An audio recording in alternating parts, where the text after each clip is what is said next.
Kakinada ITL కళాశాల నుంచి Samalkot road మీదుగా ప్రతాప్ నగర్ వద్ద ఉన్న కాకినాడ నగర ముఖద్వారం వరకు ఇటీవల చేపట్టిన పరిసరాల పరిశుభ్రత సుందరీకరణ పనులను Kakinada municipal corporation NVV Satyanarayana క్షేత్రస్థాయిలో పరిశీలించారు.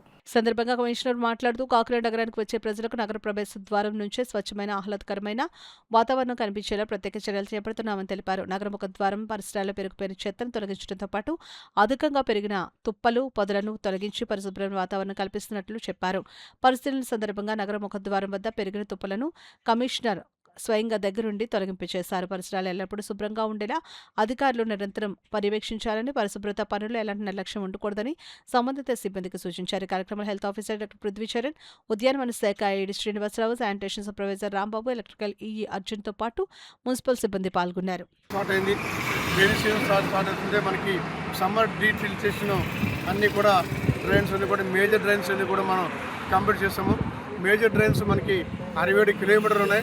67 కిలోమీటర్లు కూడా 65 కిలోమీటర్లు మనం చేయడం జరిగింది. ఇంకా మీడియం డ్రైన్స్ చూసినట్టయితే మనకి 87 కిలోమీటర్ల వరకు వచ్చింది.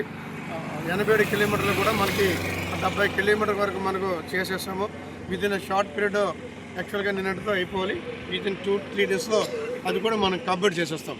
ముఖ్యంగా అందరికీ మనం చేసేది ఏంటంటే, ఈ డీటీసీస్ చేసేటప్పుడు మనం మ్యాన్ హౌస్ దగ్గర చూసినట్లయితే విపరీతమైన ప్లాస్టిక్ బాటిల్స్ వచ్చేసి ఇక్కడ ఆటిల్స్ అయిపోయి వాటర్ కదలకుండా వెళ్ళకుండా అయిపోతుంది. దానివల్ల మీ అందరికీ చెప్పేది ఏంటంటే, పదే చెప్తున్నాము, ప్లాస్టిక్ బాటిల్ వేసి మేము డస్ట్బిన్ పెడతాం. అక్కడ ఏంటి బాబు అంటే తాగేసి వాటరు ఆ డస్ట్బిన్లో కాకుండా కాలంలో వేసేస్తున్నారు. అవి ఏమన్నా పేరుకుపోయి వెళ్ళిపోయి ఒక చోట స్టాగ్నెంట్ అయిపోవడం, దానివల్ల వాటర్ అంతా కూడా స్టాగ్నెంట్ అయిపోతుంది. అదేవిధంగా కొంతమంది ఇంకా దారుణం ఏంటంటే, పదార్థాలు తినేసిన పదార్థాలు ప్లాస్టిక్ బ్యాగ్ వేసి కట్టేసి మూటలు కట్టి ఆ డ్రైన్లో వేసేస్తున్నారు. అదేమో క్లోజ్ అయిపోతుంది. మరి అట్లా చేయడం మంచి పద్ధతి కాదు. విజ్ఞులైన మీ ప్రజలందరూ కూడా విద్యుత్తో గమనించింది.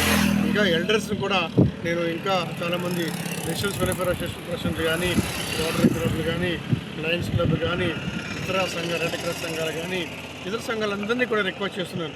వాలంటరీగా చాలామంది కూడా వేస్తున్న వాళ్ళు కొంచెం కాషస్ ఇచ్చి ఆపించవలసిందిగా మీ అందరిని రిక్వెస్ట్ చేస్తున్నాను.